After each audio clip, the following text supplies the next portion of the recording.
Good morning, YouTube family and podcast family. Hey, I want to remind you guys to check out my podcast. Oh, I'm so bad at this. On Google and on Apple. I'm so bad. Stitcher, that type of stuff. iTunes. I'm out there. So I just want to remind you guys if you want to just listen to me and on a car ride or whatever and not deal with YouTube commercials and all that, check me out on my podcast. Also, I have a website. It's escapefromnarcissism.com. You can go there to find all the books that I recommend. I probably should update it some more because I'm an avid reader, and oh my gosh, I love what I learn from all different areas, and I love to share that with you guys. It's so good, so good. Today's show is going to be amazing because I'm so excited to share with you so many things that are happening right now.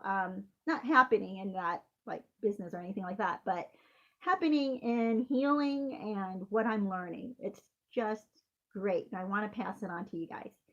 So, first, I want to tell you I was a total, there's a little reality check here for you guys.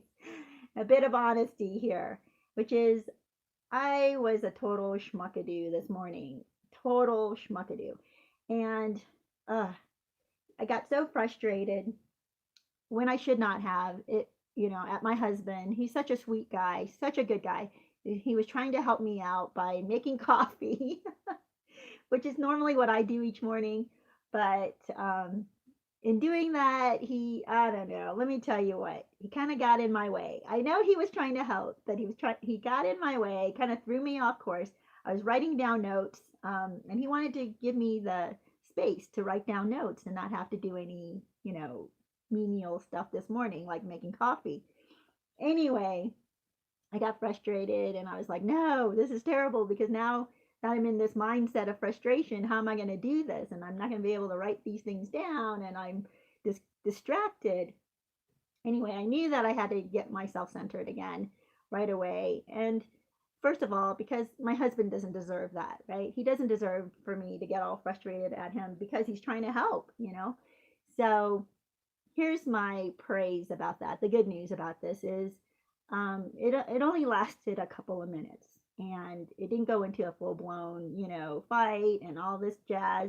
It was um, it was manageable. I was frustrated. I let him know I was frustrated and that I was sorry that I was frustrated at him. I knew he was trying to help. So I think we handled it, or I handled it, because I'm the one who had to make the choices here. I handled it pretty well. I shouldn't have gotten frustrated to begin with. I knew he was trying to help, but the helping really just was more distracting than he intended. Poor guy.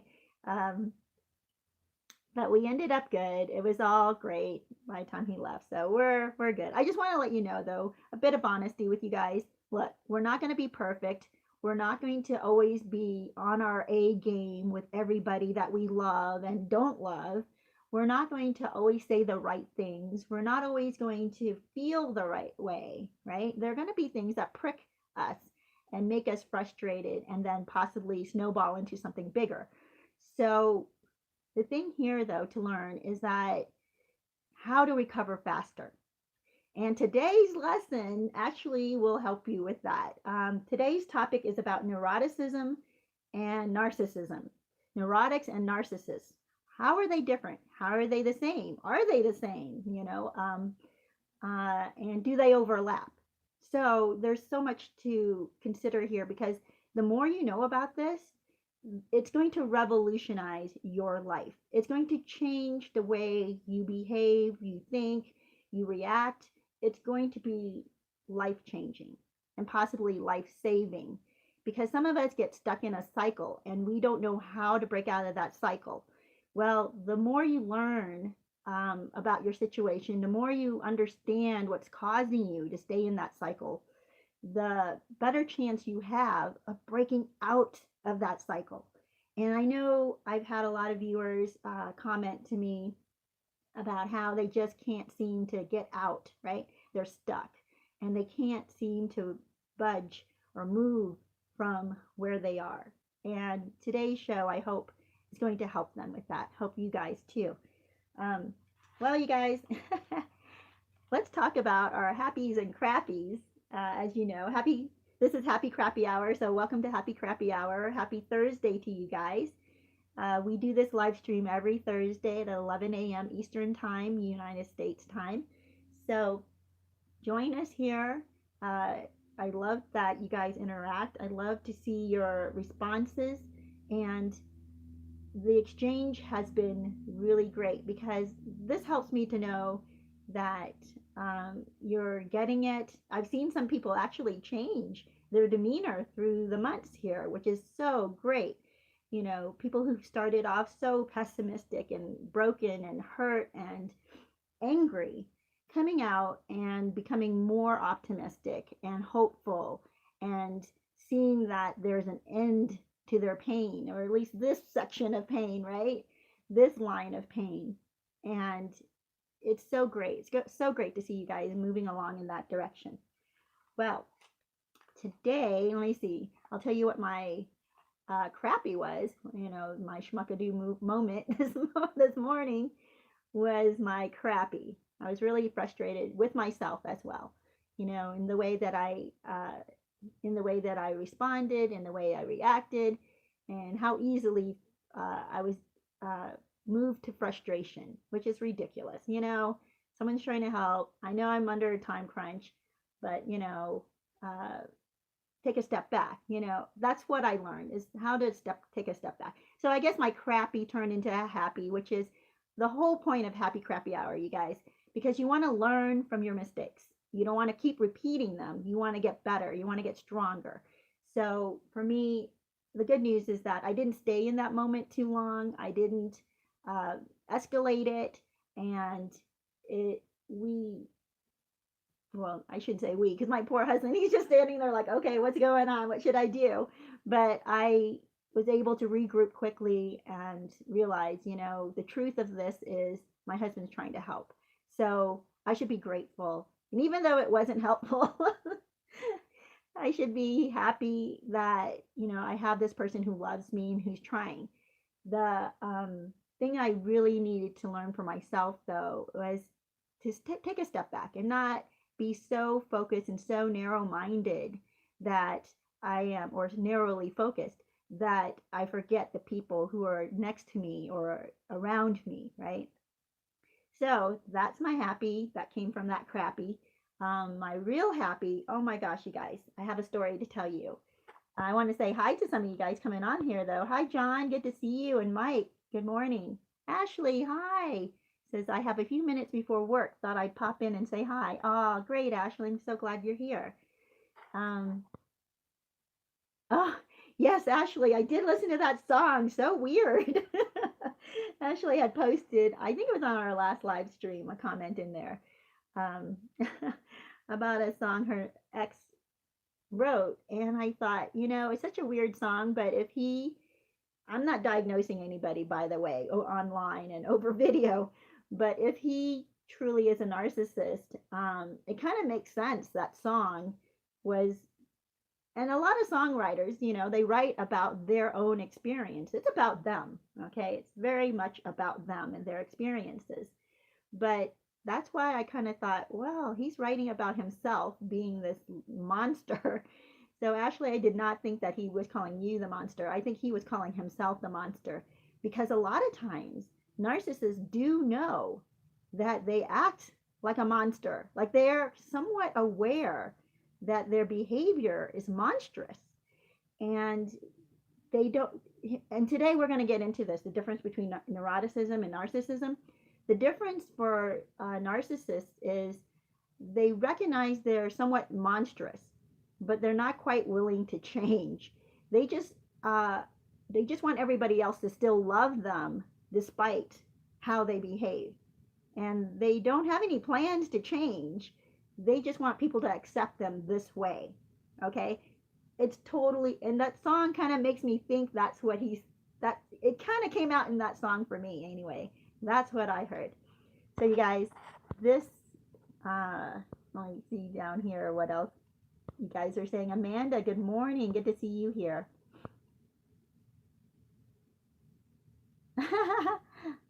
Mike said, like, thanks, Ashley. Just wondering, because I was like, what the? Yeah, weird song. Weird, weird. Okay, you guys. I kind of broke my train of thought because I do want to acknowledge as you guys are getting on. It's awesome. I love that you're getting on. Oh, this is what I need to do. I did set up another computer, yay, next to me so that I can actually see the live stream of comments.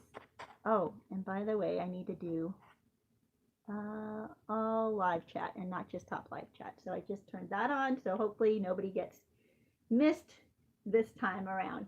All right.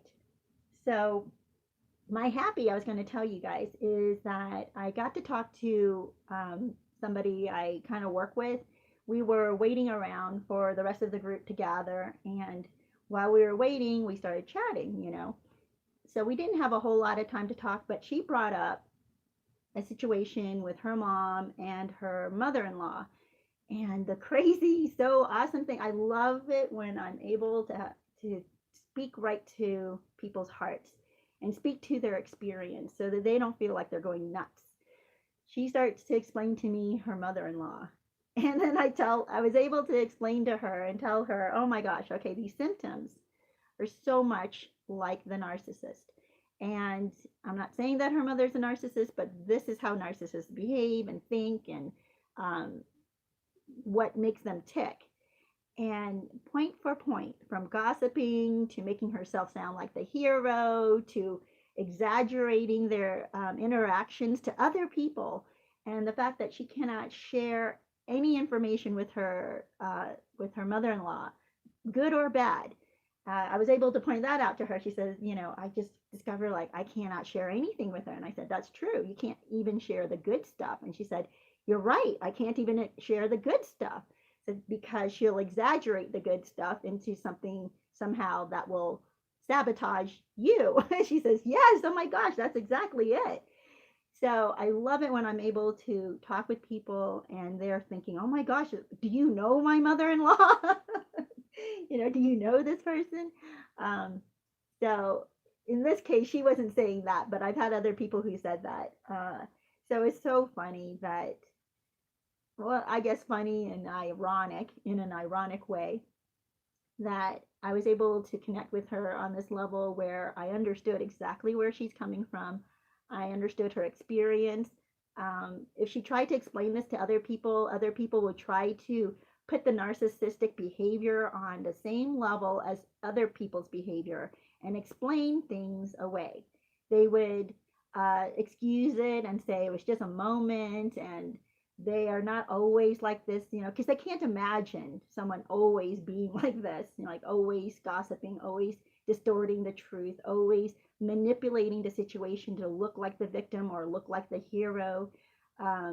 Someone who you just cannot ever trust. You just can't. There's no way of trusting them.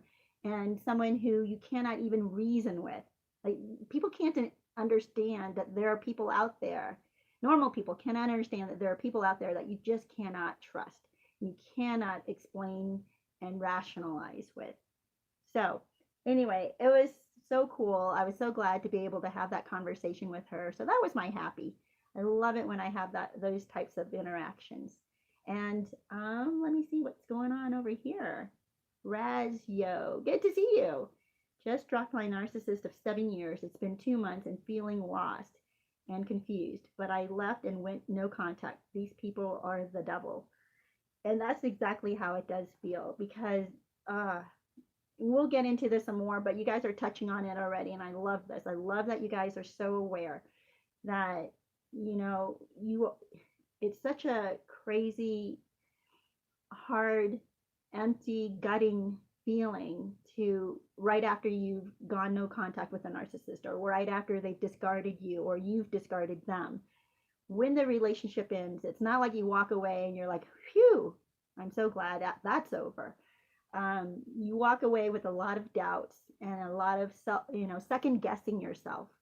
You leave and you wonder what was wrong with you, and especially if they left you and they hurt you, you still question what could you have done differently, how could you have changed things, and not only that, you question whether you should try to contact them and apologize, even though they were the ones who were at fault. You want to apologize because you start to think, maybe I had something to do with why they behaved the way they did.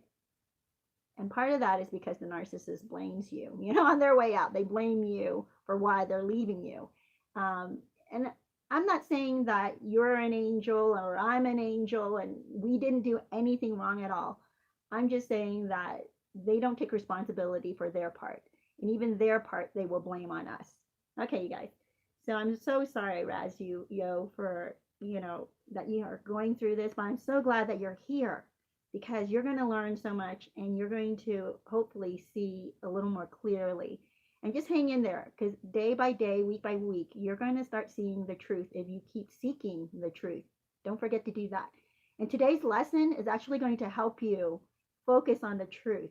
So good, you guys. Mike says they do always distort truth and fabricate our lives for their own personal greed and selfish benefits. Jihad, good to see you.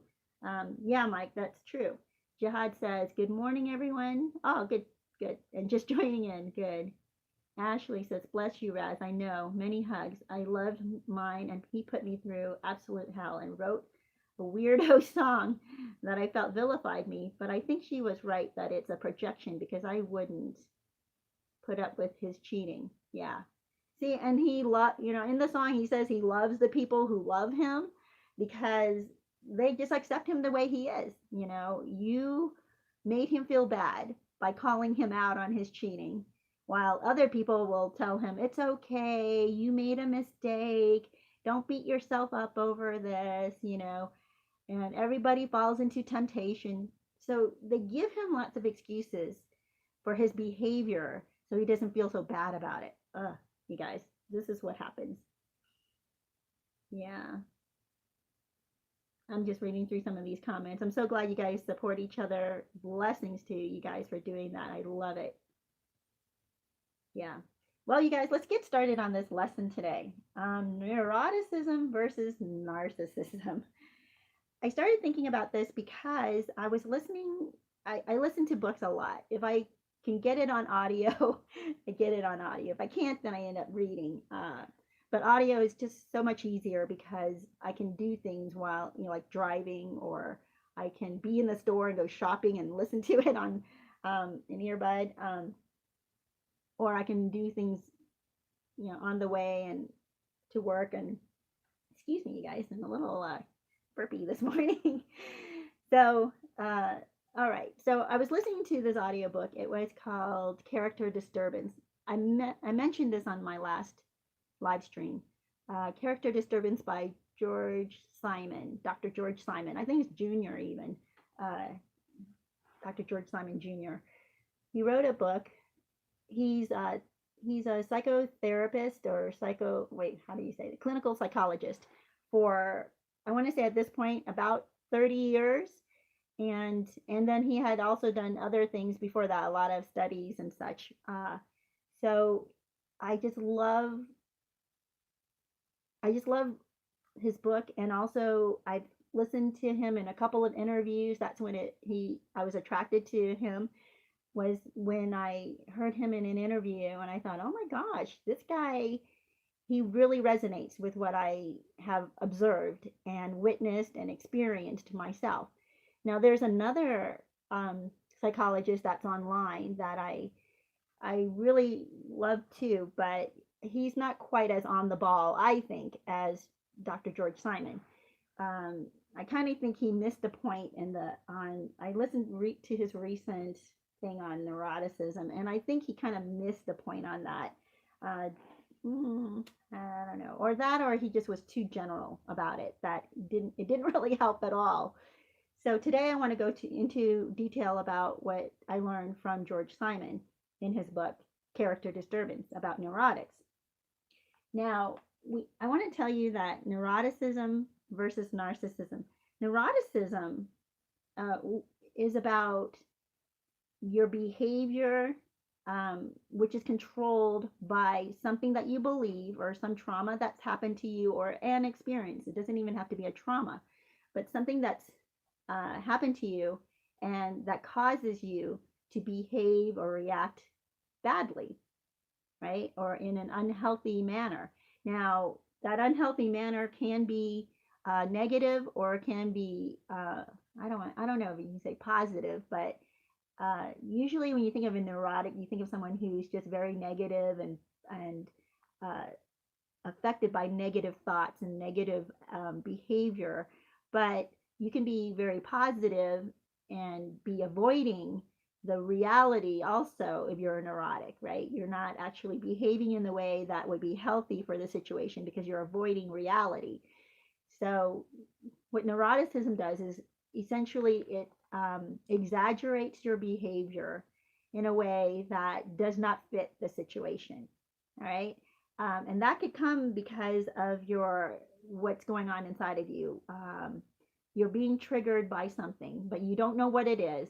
All you know is that the anger comes out, depression, avoidance, fear, guilt, or shame. That's uh, that's beyond what the scope of the situation calls for. So neurotics will behave in these ways. Their response to stress is very unhealthy. Their reaction to positive and negative things may not be quite right. You know, it misses the mark. Their coping skills are not healthy. They go to things that are not healthy for them, but it helps them to cope, like certain addictions. You know, they may become addicted to things because it helps them cope, like drugs or alcohol, smoking, overeating, sugar. Yeah. So, or an extreme need for adrenaline rushes, you know, it may not be quite appropriate. um, so let's go into this. The difference, the reason I want to talk about neuroticism and narcissism is because a lot of times narcissists will will manipulate the neurotic. Okay, narcissists will use the neurotic to feed their ego, but also to do their bidding. So the narcissist knows how to tap into the neurotics um, wounding or what do you the things that make them go, right? They know, like, if you're the neurotic feels a lot of guilt and shame, they will tap into that.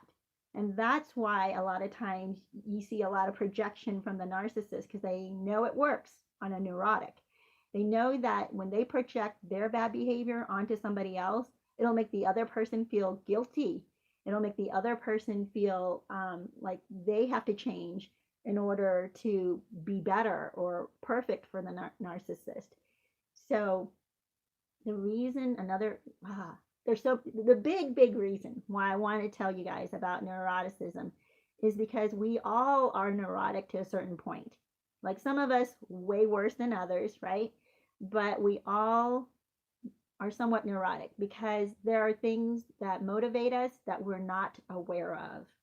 Now, some of those motivations could be good things, right? If you're motivated to do well in your life, you're responsible, you're, say you're ultra responsible, always on time, you take your word very seriously. When you tell somebody you're going to be there, you're going to be there. When you tell somebody you're going to do something, you're going to do something. Now, part of that could be from a neurotic behavior, because you were raised that there are bad consequences when you don't do something. So you feel the need, I have to get this done. So you're a very reliable person. So that's a really good example of someone who's neurotic, but sort of like in a positive way, but it can work against you. For instance, I was visiting a friend yesterday who is sick with bronchitis, but she felt like she had to keep going. She had all these responsibilities, all these obligations that she committed to. Um, she volunteers a lot and she helps a lot of different people. And she wanted to help her daughter in law uh, move. So she felt very guilty for not being able to do that. And she was going to push herself to do this, to go and help and do. And in fact, she did. That morning, she went to one of her volunteer jobs and was helping there despite her bronchitis. You know, she wore a mask, so she wasn't trying to spread germs or anything. She's keeping herself from spreading germs.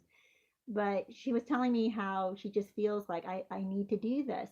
And her son had to tell her, who's an adult, said to her, Mom, you don't have to do these things. Now, neurotics, this is why I'm saying, like, and she's so wonderful, this woman. She's such a lovely, wonderful, healthy minded, smart woman that you wouldn't think, oh, she's a neurotic. But it's our neuroses, our view and our perspective on certain things that have shaped us into the behaviors that we have, our reactions, what our beliefs are. Now, I would say that for her, there must have been things in her past that made her feel like, if I don't do this, then I'm a bad person, right? That's a neurotic response to, I'm sick. I cannot show up for these things that I promised people I would show up for. The healthier, the minded way to react to that is I'll call them and let them know, I'm really sorry, I just can't make it. And then not feel tremendous guilt or shame that you didn't show up. Okay, that would be the healthy way of responding to being sick, but still having a lot of obligations. And I mean like very, very sick. If you're a little, you have a touch of a headache or a touch of, a sneeze, a little bit of a cough, don't give up on your responsibilities. That's not what I'm saying but when you're on antibiotics, you're on steroids, the doctor's telling you to get rest and that you cannot be going around or you're going to make yourself worse, a lot worse. It's neurotic to want to push through that because you feel guilt, right? You feel guilt that you're letting people down. That's neurotic. But here's the deal. Narcissists will use that because they want to be able to manipulate you. And people, when we give in, people who give into their neuroses and are not aware that they're being neurotic are much easier to manipulate than people who are less neurotic. Okay? So this is why I want to tell you that a lot of times narcissists will use neurotics to enable them. And neurotics feel so much shame and so much guilt that they feel obligated to do what the narcissist is pushing them to do. To forgive them, to let them back in, to accept their cheating, to excuse their lying, because the neurotic will blame themselves for the narcissist, the narcissist situation. They'll take on the responsibility, and that's part of the neurosis. The neurotic will take responsibility for things that are not theirs. And narcissists love that. Yes, it's like that's the ideal person, right? In a narcissist's mind is someone who will take the narcissist's consequences for the narcissist's behavior.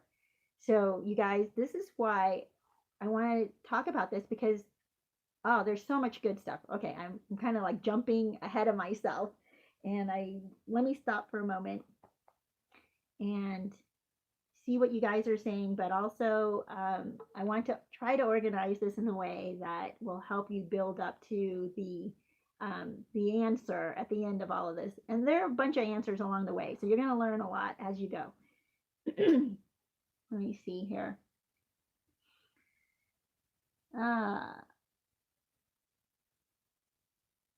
Oh yeah. Yeah, Ashley is saying that this is explaining a lot for her. Yes, yes. And that's my hope for doing these videos. Okay, you guys. So here's the thing. You can tell the difference between a neurotic and a narcissist. And narcissists can be neurotic as well. And in fact, they are, because there are things that, like I said, all of us have neuroticism. I don't know how you would say that. Behavior, neurotic behavior, some neurotic behavior. Some people, I guess they put this on a scale. So some people score very high on the neurotic scale, and some people score low on the neurotic scale.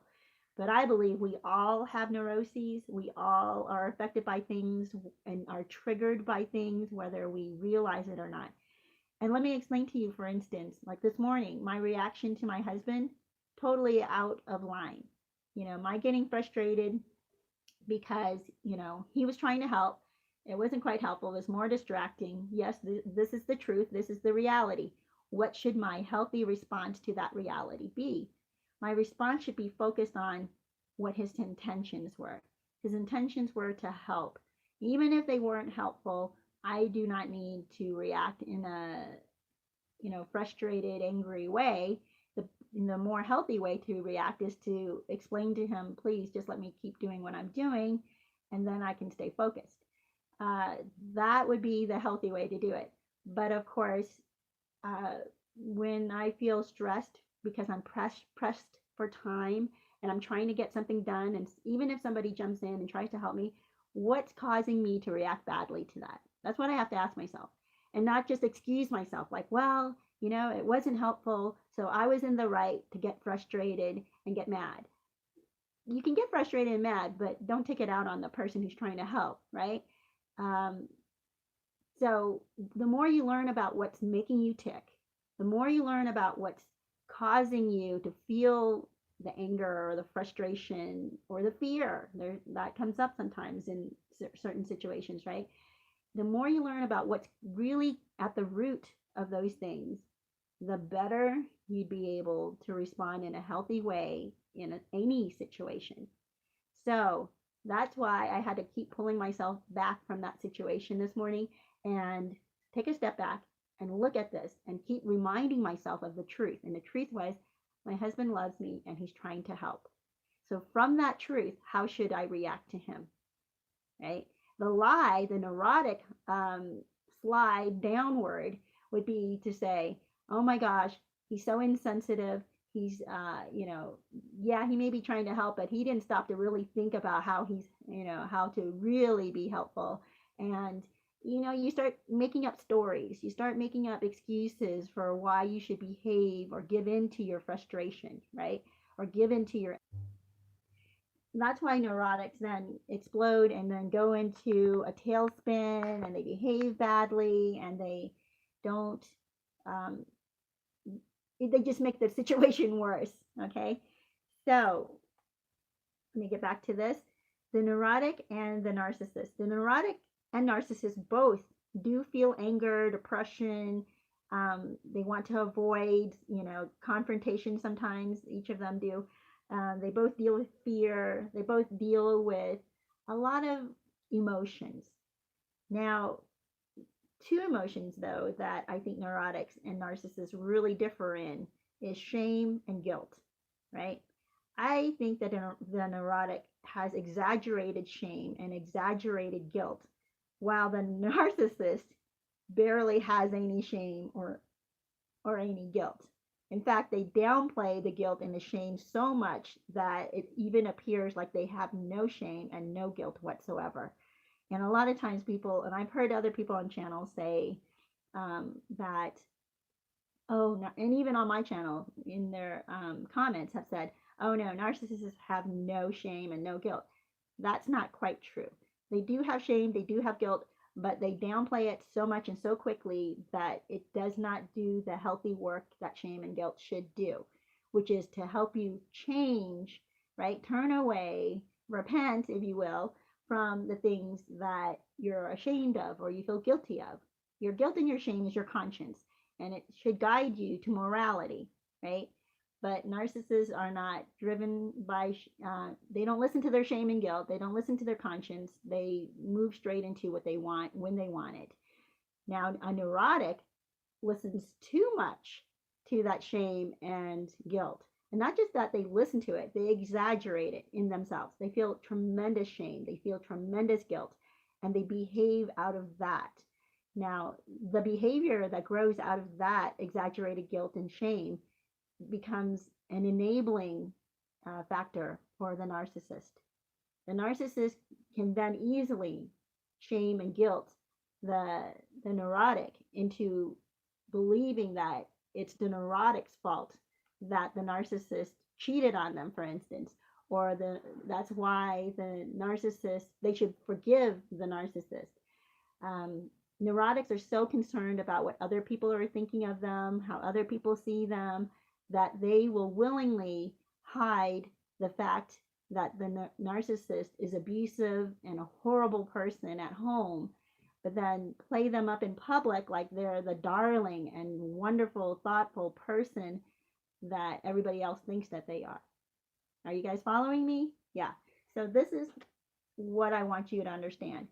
When you catch yourself um, feeling tremendous shame or tremendous guilt, ask yourself, what's going on here? Why am I feeling so much shame? Is this an unhealthy shame?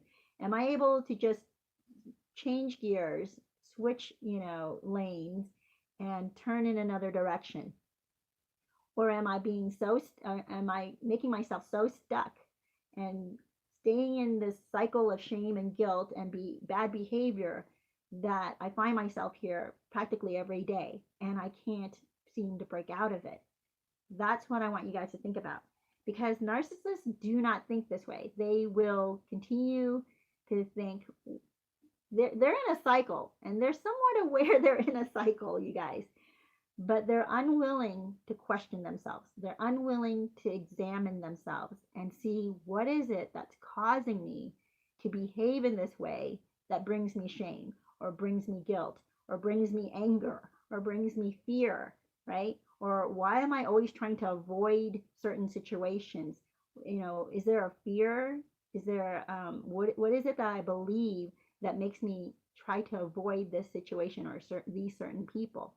You have to ask yourself for the truth. What is the truth in this situation? And that will help you break away from the neurotic thinking and become more healthy thinking. Well, you guys, let me see here. Oh, what you guys are saying. Obi-Wan, good to see you. Oh, there's some.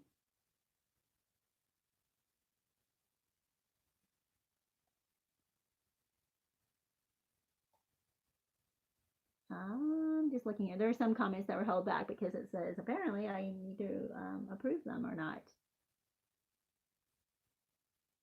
Let me see. Ashley took off because she had to go into work. So good to see. So glad you were able to make it, Ashley. Latanya, good to see you. Says, I know too many of these people makes me sick to my stomach. Yeah. And sometimes I think that um, we, what am I trying to say? We make the mistake of identifying someone as a narcissist when really they're just very high neurotic. Okay. Their wounding is causing them to behave in this way, and they are complete slaves to that wounding. And they have no idea what's causing them to behave that way. So, because they don't know what's really causing them to behave that way, they will always, or at least continually for a while, continue to behave that way. Dr. George Simon was saying how when someone who's neurotic comes into his office, he helps them. He can tell the difference between a neurotic and a narcissist. So if they're a narcissist, he knows that he has to treat them differently than a neurotic. A neurotic, he can help them come to find out what is it that drives them, what is it that's motivating them to behave in the bad way. And once they find out what's causing their bad behavior, possibly their addiction, then they change. They're able to change. They're able to address the thing that they had maybe mistakenly believed about themselves, or the trauma that occurred a long time ago, and the story they told themselves after that trauma, or the lie they told themselves after that trauma. They can undo that. They can see now, oh, it was a lie. You guys, I have a video that's called, let me see if that's right, called Real Tools for Healing After Narcissistic Abuse. I'm going to put it up here in the little circle icon to the right, top right, and after this uploads, I'll link it to this video so that you guys can look it up. I think that it will really help you to go through, and it gives you really concrete tools to use to see what the truth is. All right. And that's what Dr. Simon wants to do for people, is those who are neurotic or driven by the neuroses, right? And a lot of us, that's why we go to therapy, is to figure out, what are my neuroses? What's controlling me? Why am I not able to break out of this bad behavior or this addiction or this type of reaction that I have all the time, and I don't want to react in this way, but I do. So he takes them back to figure out what is the cause of this. And that's, I think, is a really good therapist, a really good psychologist will help you go back and figure out what is causing me to behave this way. But a narcissist is not interested, even if they go to therapy, they are not interested to figure out what's causing them to behave the way they are. And in fact, they'll kind of toy with the therapist. The therapist will keep working and working to try to figure out, how and why are you triggered this way? Why are you wired this way? And the bottom line for the narcissist is because they're so self-centered, they believe they're so special that really there's nothing to change about them. They just want to know what minor step or minor thing they can do to then manipulate other people to do what they want the other people to do. And they're not really looking for solutions. They're looking to see, how do I keep being who I am and have other people just accept me the way I am? They may see that they're unhappy, but they're not willing to make changes in themselves. They think that all their changes are supposed to be external because they're so special and so amazing and so wonderful that if they change what's going on the inside of them, then they will lose that specialness, right? They'll lose that thing that makes them unique from other people. And they don't want to be like anybody, right, else. They don't want to compare themselves and believe that they have the same worth as everybody else. They think they're far more worthy than those around them. All right, you guys, let me see.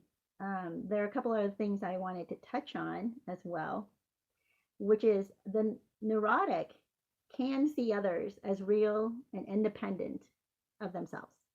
So the neurotic, even though the neurotic might be abusive, and neurotics can be abusive, by the way, and a lot of times I would say are abusive, because if you don't know what's making you tick, you don't know what's driving you when you get triggered into anger, then you're going to not focus on the truth. You're going to make up lies and stories about why you should unleash your anger on somebody else. Big example is road rage. Okay? If you are triggered in road rage, you need to ask yourself, what is triggering this? Part of it is going to be somewhat, you may not want to hear this, but part of it is somewhat narcissistic. You believe you are right and the other person's a total idiot, right? Totally wrong and is a fool. So they deserve your road rage. That is neurotic. And that's how narcissists believe. That's what they believe of other people. Other people are totally wrong. They're total idiots. And the narcissist is the right one and rightfully should express their anger at the other person. You don't want to be that way. And that's why that's a difference between us, because neurotics can be spoken to. You can explain to a neurotic that behavior is wrong, because they do feel bad afterwards. They're like, I was such a jerk, like me, like this morning, what a schmuckadoo, right? You're able to realize, wow, that was a real schmucky move that I did, and I don't want to be that way. So a neurotic can be spoken to, can be rationalized with, and you can do it for yourself. I mean, it's great if you can go to a therapist and can't afford that, but you actually can monitor this yourself. You can check your own motivations. You can check and see what, ask yourself these questions. Why am I so mad? And once you figure out why, and when you start to say, oh, because the other person, stop yourself. Okay, it's true. The other person could have done this and that and whatever triggered the response from you. But what inside of you reacted to that other person so badly, so angrily, so explosively, right? So, or even avoidantly, right? What made you want to run away from that other person? Yes, this other person was whatever, aggressive or angry or whatever. What made you want to run from them? Is it something inside of you that's insecure that makes you feel like when I'm with around this person, I just can't be myself and I feel overwhelmed? What's causing you to feel overwhelmed?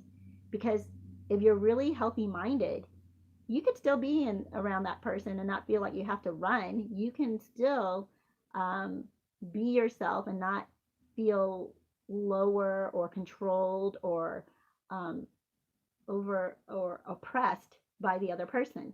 You can still walk very strongly and confidently through that relationship, through that interaction, and not feel the need to run or hide. So, you see what I mean about this neuroticism? It causes you to behave in a way that's not quite called for in that situation. It helps you to be more confident if you're able to recognize what's causing your response. If it's a neurotic response, it if you are able to do the work, just do the work for yourself and find out what's making you tick, what has wounded you, the lies that you started telling yourself because of that wounding, and how you play it out in your life.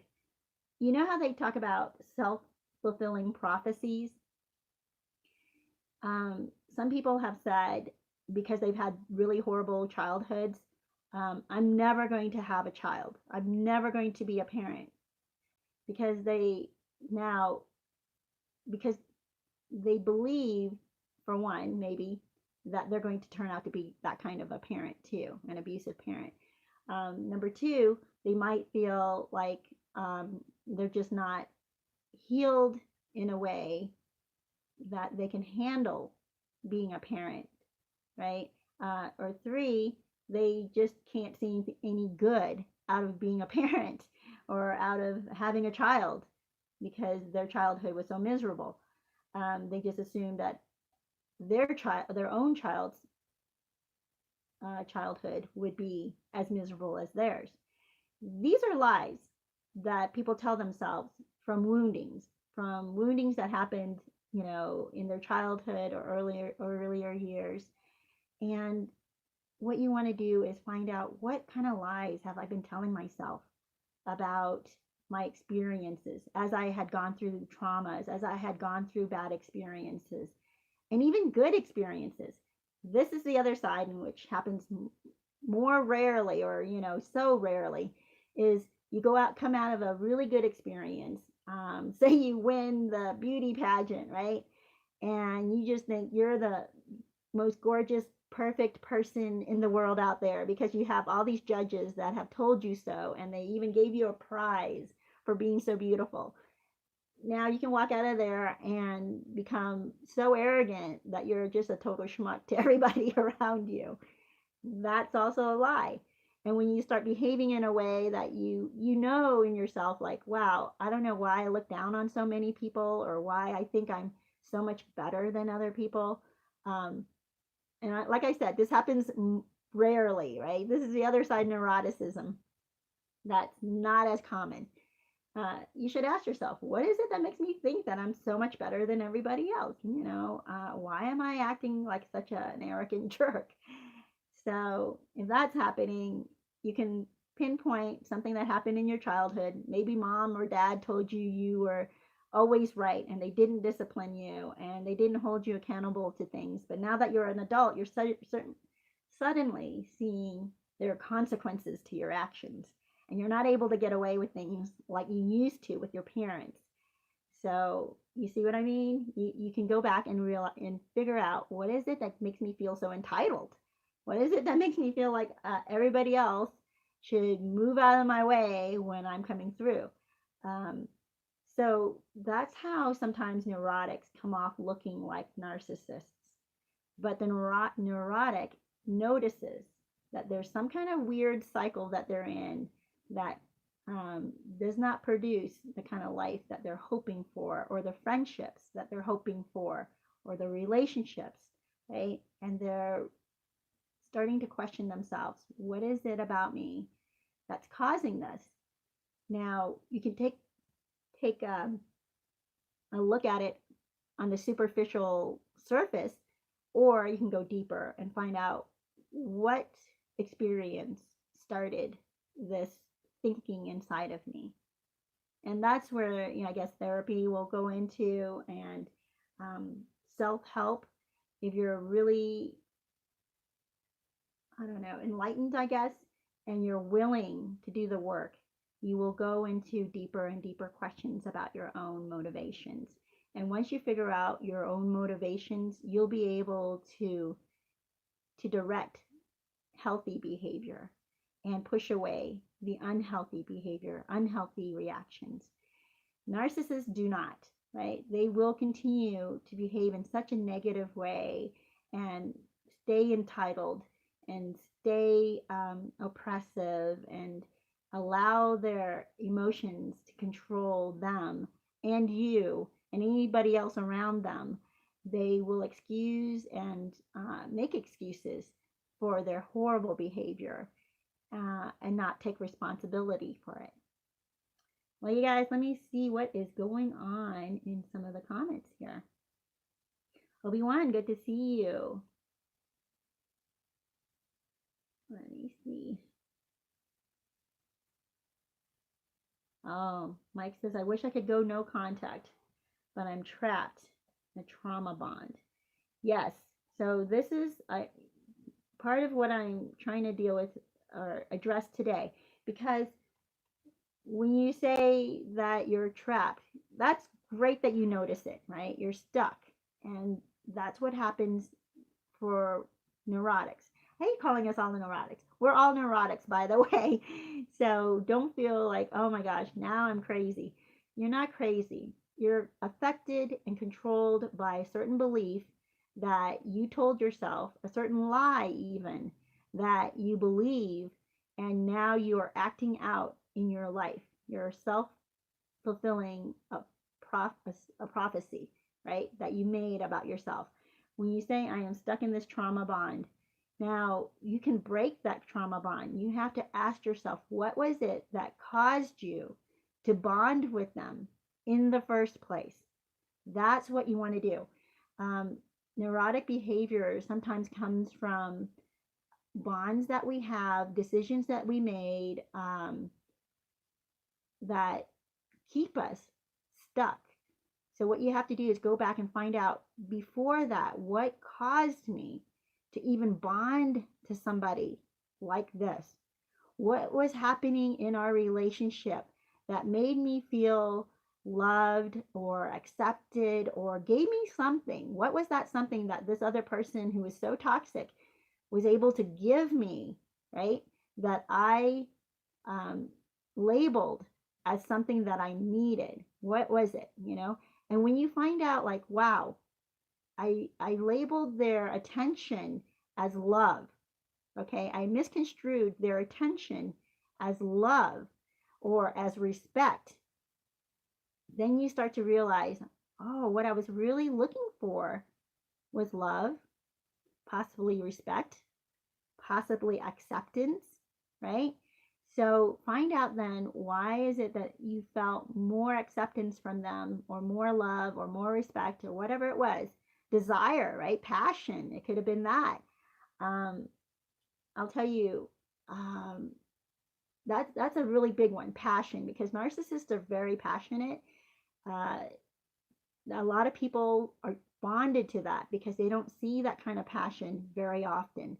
They don't get that kind of passion from the general average person, because the general average person restrains themselves.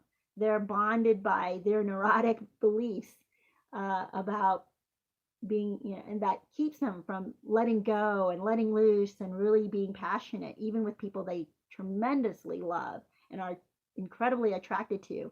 They restrain themselves. So once you figure out what is causing your trauma bond, that's how you're going to be able to get past it. Find out, what is it that you got from this bond? What is it that was fed inside of you that was so malnourished that makes you feel still bonded to them? So think about that, and let me know what you come up with. Mike says, I was going no contact for 3 months until recently. Yeah. Uh, yeah. What happened with that? I'm not quite sure. Mike hasn't gone into that anymore.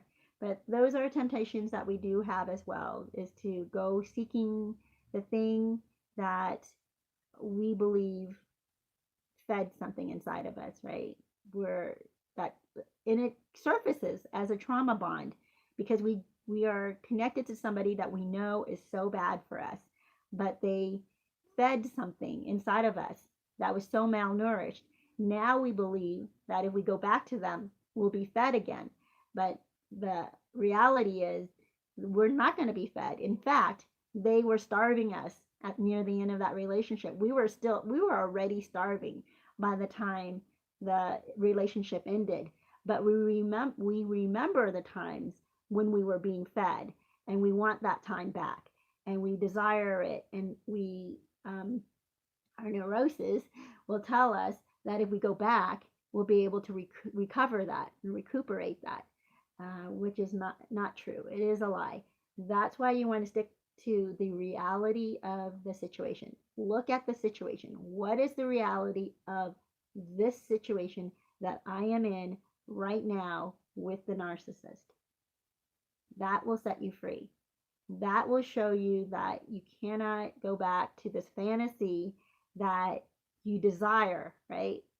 But you want to figure out what is it that you desire. And the good news, you guys, is that once you figure out what it is that you desire, now you can seek it in a healthy relationship, in a healthy way. You start working on yourself. Like, what is this desire and what does it feed for me? Does it feed this inadequacy that I felt? Does it help me escape my feeling of uselessness or my low self-esteem?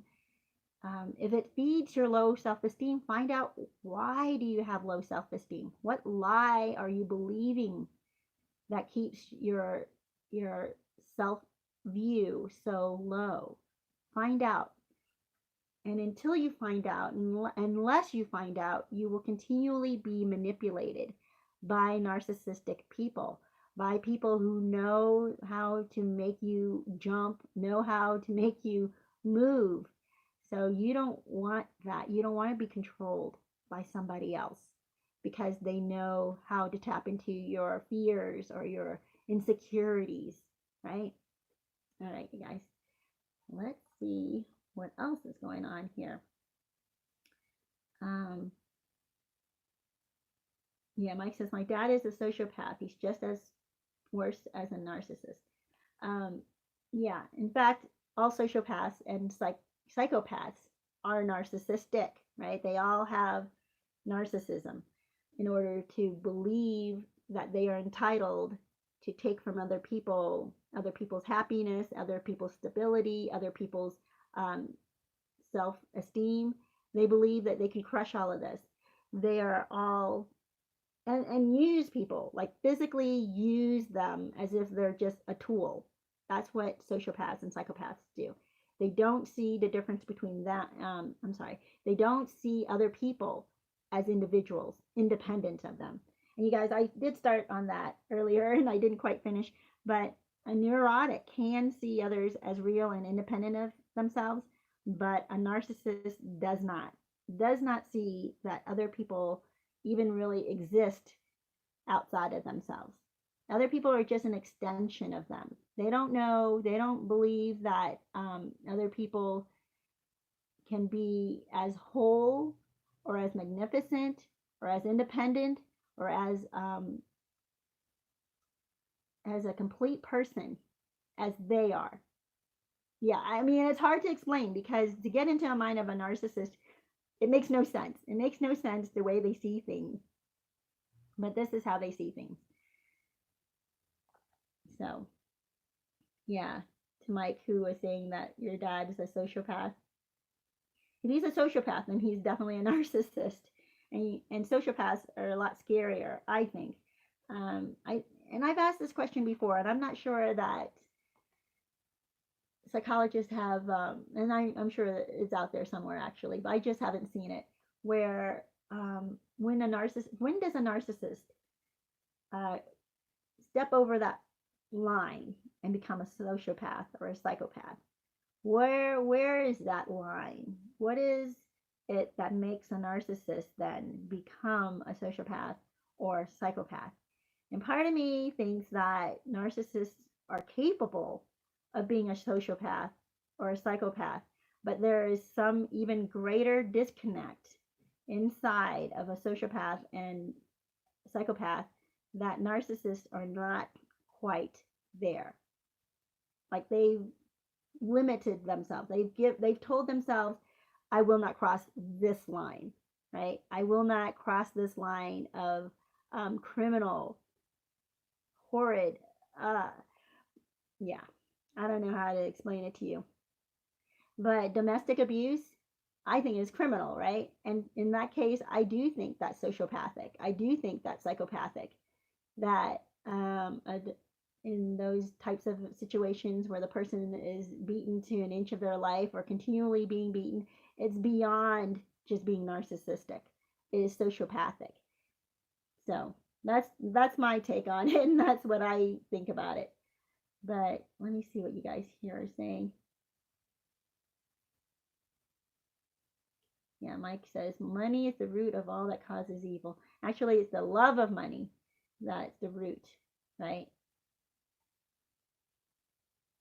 But somebody mentioned this before, and not necessarily money, because there's lust. People will lust, and it has nothing to do with money, after other people, and it can cause them to create quite and do such much evil in their life.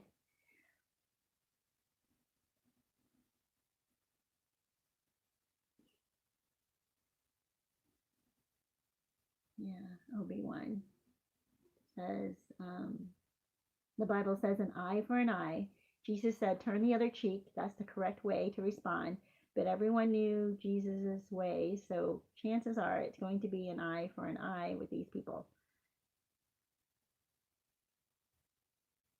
I heard a really interesting perspective on that, actually, that an eye for an eye also restricts over punishment and overreaction.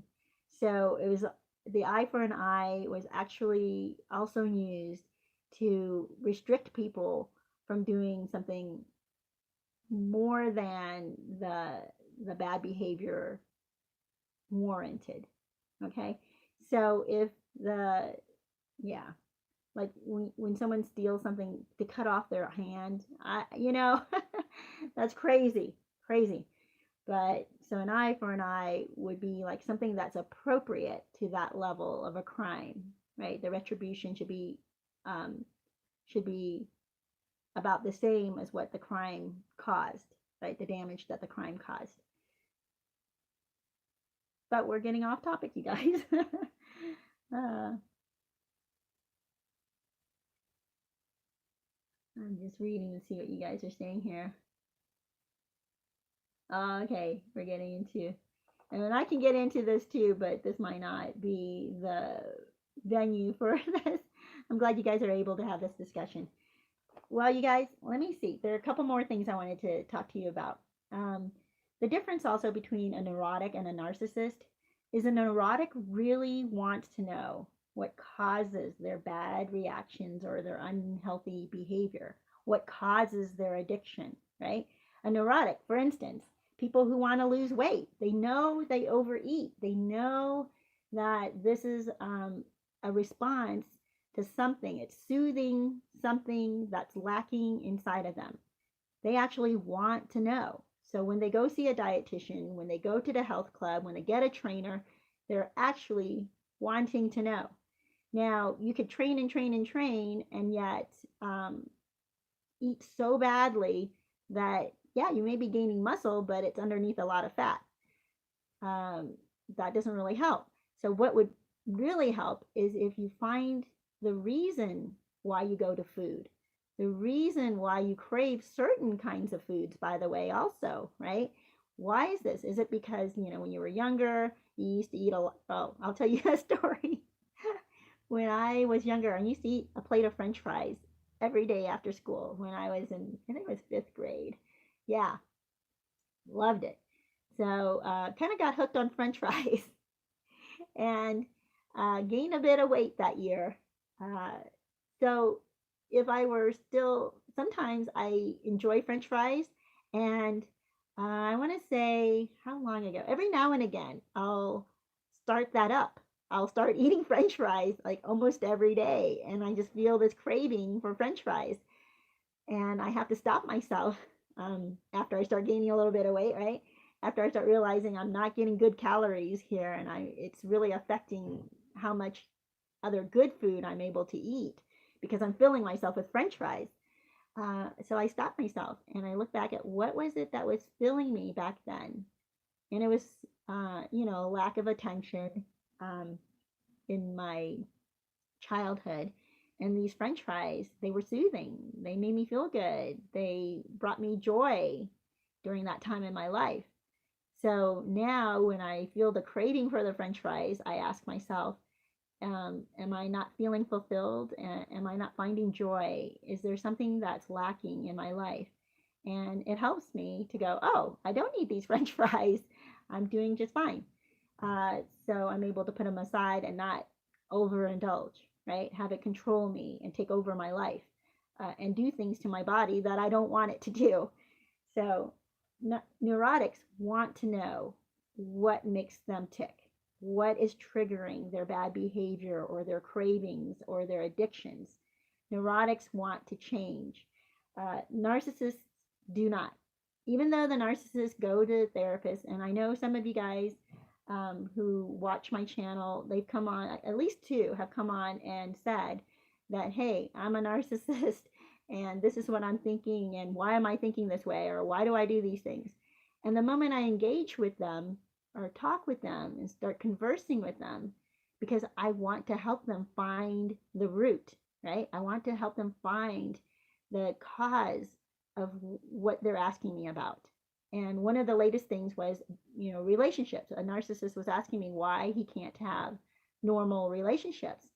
And I did not want to play the game that he's playing with other therapists, which is he wants them to kind of run around circles with him and analyze things that are superficial so that he can apply an easy button, right? Push an easy button and solve all his problems, which is not going to solve all his problems anyway. When I started trying to address his core belief, like what is it that makes, what is a normal relationship to you? Like what makes you believe that something is a normal relationship? He left. He didn't want to deal with that. He's like, so amazing, because Dr. Simon said this in his book as well, and I just verified for me, oh my gosh, I did the right thing. Because what a narcissist will do is when you touch on the truth and when you touch on trying to actually help them heal, is they will get offended and then they will attack you. And that's what he did. He turned around and he's like, you know what? This channel is about bashing narcissists anyway. What do you care? And he left. So he never answered the question. My question had nothing to do with bashing anybody, right? But he took offense to it and he turned it around and attacked my channel, or me, possibly, I don't know. But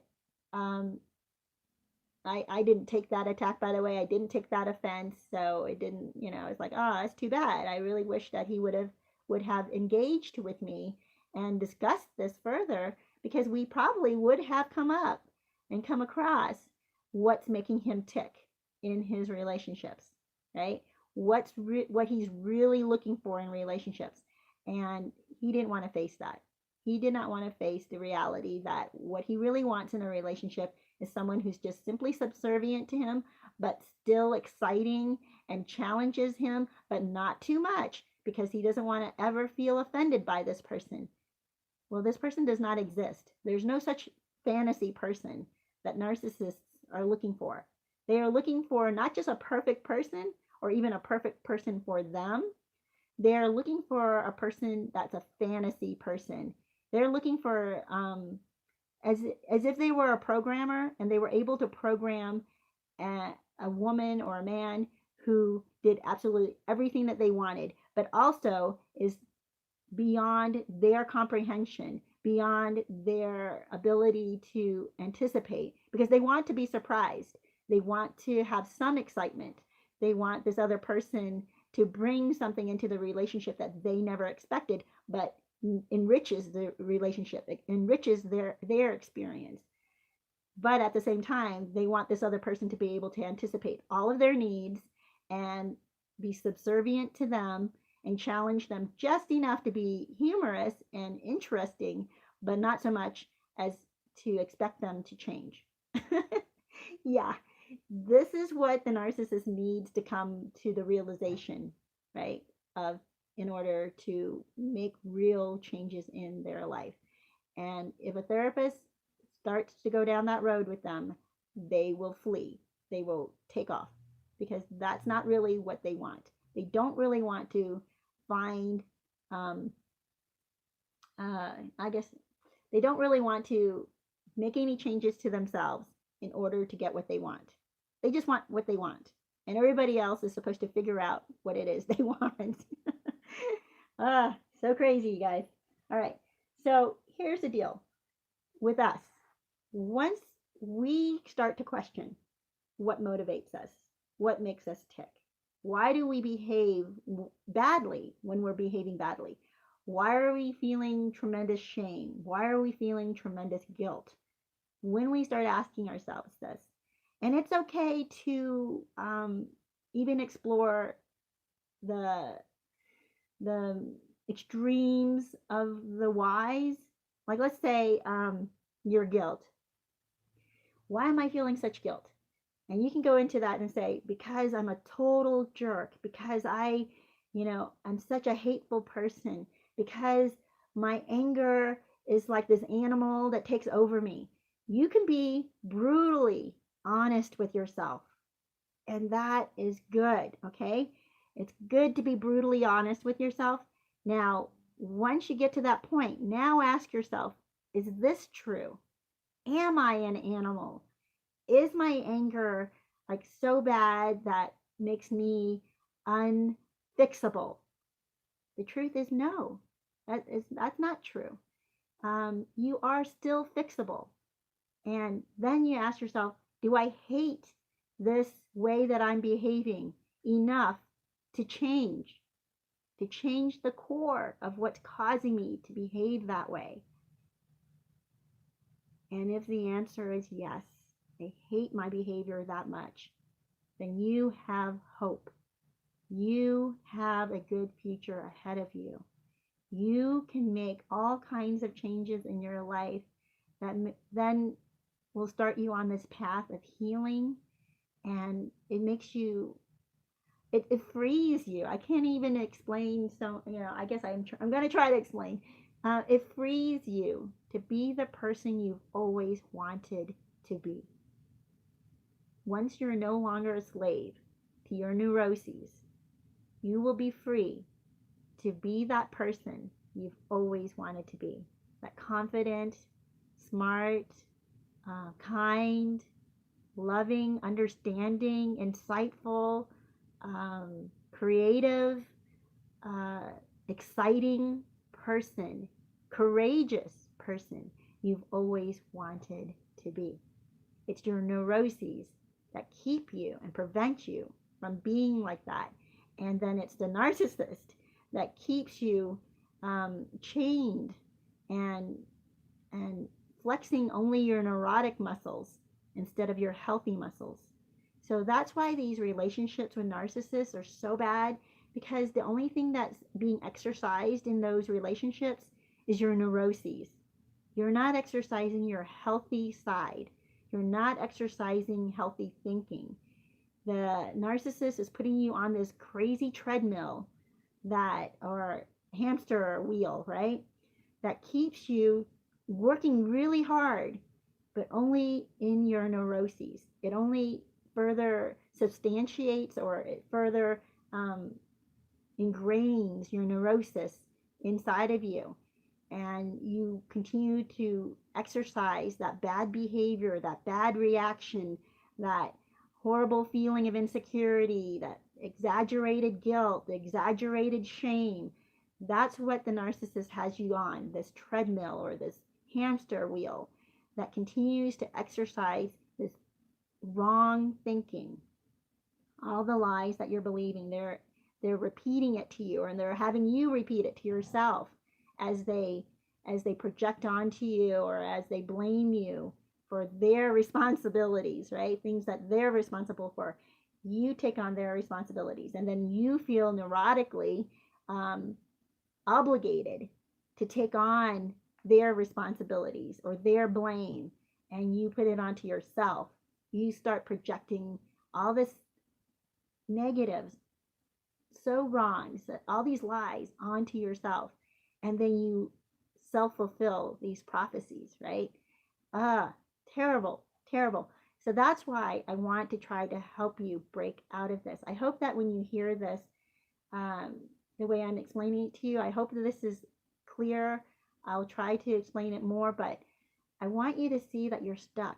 When you're stuck in this hamster wheel of desiring and missing the narcissist, find out what is it exactly that you're missing, because you're really not missing the narcissist, because the narcissist in their entirety was a total nightmare, right?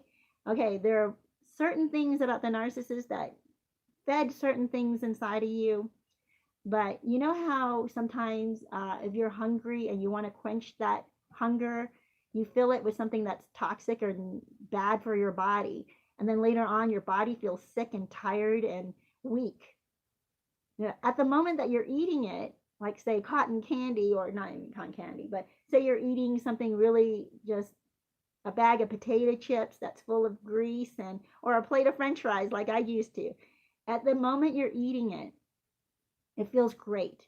It feels like it's feeding. You're no longer hungry.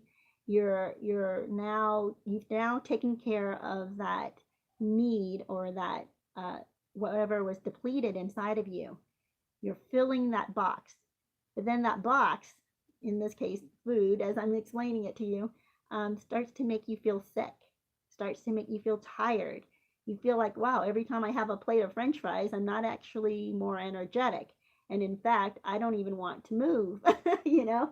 And you start to see how it affects your life, right? So whatever you're ingesting through your mouth, but also through your mind, whatever you are ingesting, you will live out. It will affect your body. It will affect your life. It will affect your relationships. And that's what I want you to be free of, is the toxic stuff that you're ingesting. So don't let that take over your life. Well, you guys, I wanted to do one more point, and our hour and a half is coming to a conclusion here. But, what was I going to say? Oh, the one point was that the narcissists, even though you can give them the truth, just like a neurotic, okay? A neurotic, once you hear the truth, once you know what makes you tick, once you see what it is in your past that you started lying to yourself about and telling yourself all these negative things about you. Oh, I'm never going to be rich. I'm never going to be able to buy my own house. I'm never going to be able to find this person. I'm never going to get married. I'm never, whatever it is you told yourself and you made a commitment to, and you start to live out, you self-fulfill that prophecy, right? Once you identify that lie, you're like, holy cow, I didn't realize I told myself I will never be beautiful or fit. I told myself I'm always going to be overweight. Wow, that's a big lie. That's a huge lie. Once you realize it, truly, truly realize it, you will change. You will, and you ask yourself, do I hate the results enough to change this? You will change. Now, the narcissist, even if you give them the truth, they don't want to change. They don't even accept the truth. They don't want to even apply that truth truly and deeply into their core. They don't want to look at that truth.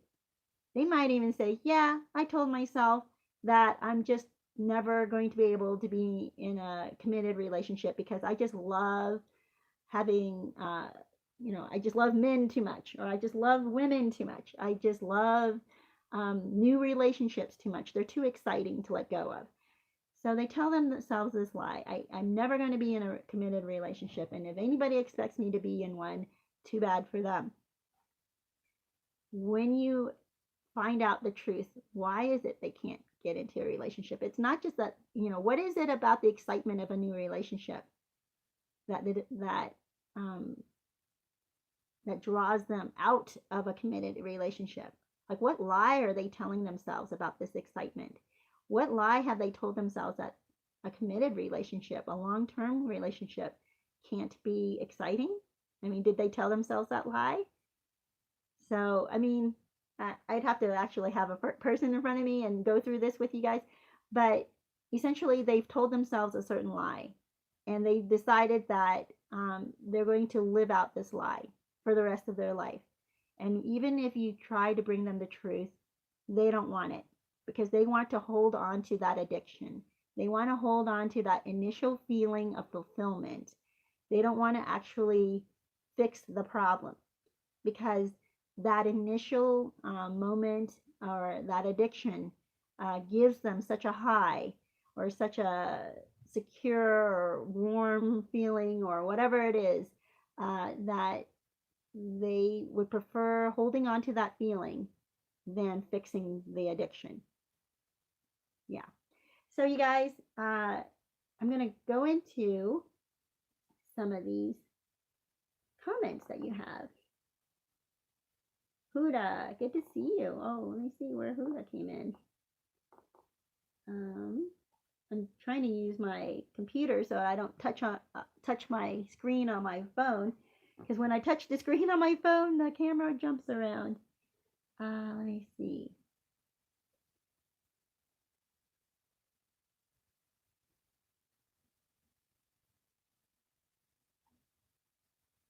Obi-Wan says, now I'm free after I learned everything. Yes. Isn't it true?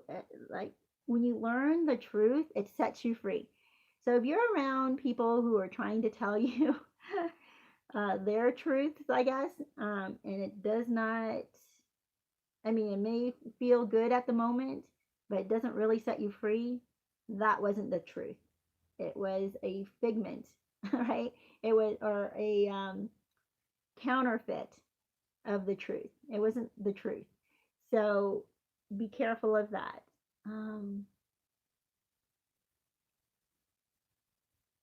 Let me see. They even okay. Obi-Wan says therapists, they hide this disorder instead of teaching them about this disorder. I'm not quite sure which disorder.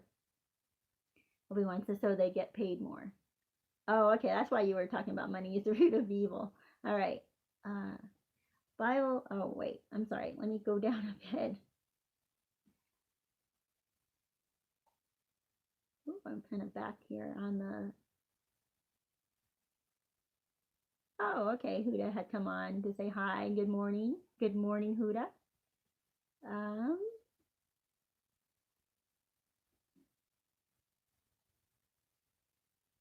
okay. Jihad says, just finished court last week, finalizing divorce, and I keep custody of my kids. Yay. So everything is good, and I'm starting to feel so much weight off my shoulders. Yay. I'm so excited. I'm so glad for you. Oh my gosh. And I'm so glad for your children as well that you get to keep custody of them. Yes. Light at the end of the tunnel, Jihad says.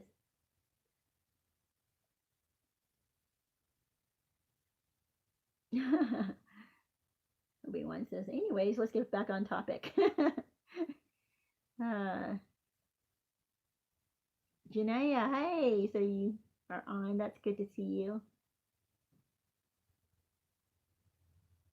Oh, yeah. So Janaea says, yes, I couldn't dance fast enough. If my life with him could be observed as an old movie, it would be they shoot horses, don't they? Wow, I don't understand. C. Thomas says, hi, yes, it's our insecurities or void why the narc affects us. have to work on ourselves. Stay limited contact from the narcissist. Yes. Well, you guys, that that's why it's so important to keep no contact with a narcissist until you start to work on and have gained some ground against your neuroses, okay? Against the lies that you believed, against the things that still affect you and cause you to behave or react or give into bad behavior. So watch that. And the bad behavior, I mean, is like over, what is it? I want to say over shame, but what I mean is exaggerated shame or exaggerated guilt. If you are the kind of person who feels like tremendous shame, tremendous guilt, and you start to hide away, you have neuroses that you have to work on. That's not healthy. It's also not healthy to do what the narcissist does, which is no shame and no guilt. So be careful of that as well. If you're feeling no shame and no guilt, no matter how badly you're behaving, that's a neurosis. You have to figure out, why is it that I feel so entitled to take out my anger on somebody? Okay, you're not entitled to do that. Work on that. So, you guys, thank you so much. We are coming to the end of our hour. Is there anything else that you guys want to talk about we have here? I could also just recap what we talked about today. Neuroticism versus narcissism has to do with our response to stress, our reactions, and our coping skills. Now, narcissists and neurotics both have coping skills and responses to stresses and our reactions to situations, right? The thing is, narcissists do have neuroses. They are controlled by traumas caused in their life or non traumas, just experiences. They can be as neurotic as a neurotic, right? But the difference between a person who has just neuroses, sorry, a person who just has neuroses versus a person who's narcissistic, there is a difference here. Now, the common things is you both would have anger, depression, certain avoidances, fears, but a neurotic tends to have an exaggerated sense of shame and guilt, whereas a narcissist has very little shame or guilt, or if they do feel shame or guilt at all, they avoid it. They run from it, right? And they hide it. They cover it up immediately. Now, narcissists can see others as real and independent of themselves, and because of that, they want to change. They don't want to abuse other people. They feel the shame and guilt after treating somebody badly, and they don't want to continue to do that. But they can be an abuser, and a high neurotic can be a continually abusive person and appear to be a narcissist, because they don't stop hurting and they don't stop abusing, although they may actually want to stop. That's where therapy would really help them. And therapists generally are trained to help neurotics, not so much the narcissist, because the narcissists don't see others as real or independent of themselves. They see other people as an extension of them, or as a tool that's supposed to help them get what they want in life.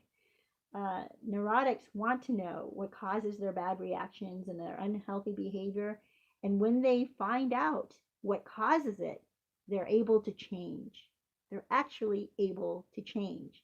So each of us, as we find out what our neuroses are, we can actually change. Narcissists do not. Even when they know the truth, even when you give them the key, right, to life, to their life, they don't want it, because the high that they get, or the feeling that they get from their neuroses, from their bad behavior, is too rewarding to them, and they don't want to let go of those rewards. They don't, and part of that is because they don't see or care what it's doing to other people around them, whereas neurotics do care what it's doing to those around them and the people they love. So you guys, that is our discussion on neuroticism versus narcissism and neurotics versus narcissists. Many blessings to you guys. I'm so thankful that you guys were able to join me. Let me see. There's another comment here.